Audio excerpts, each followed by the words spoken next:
भारताच्या हरित क्रांतीचे जनक डॉक्टर एम.एस. स्वामीनाथन यांच्या कृषी क्षेत्रातील योगदानाचा सन्मान करणे.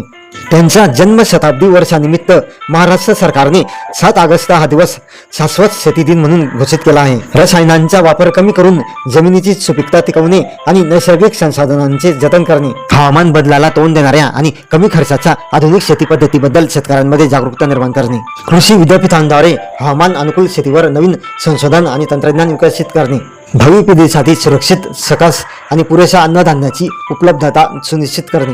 7 ऑगस्ट राष्ट्रीय भालाफेक दिन. 7 ऑगस्ट 2021 रोजी नीरज चोप्राने टोकियो ऑलिम्पिकमध्ये सुवर्ण पदक जिंकले. या ऐतिहासिक विजयाची आठवण म्हणून भारतीय ॲथलेटिक्सने हा दिवस घोषित केला. ऑलिम्पिकच्या ट्रॅक अँड फील्डमध्ये भारताचे हे पहिलेच सुवर्ण पदक होते. देशातील तरुणांमध्ये भालाफेक खेळाची आवड निर्माण करणे. 7 ऑगस्ट राष्ट्रीय हातमाग दिन.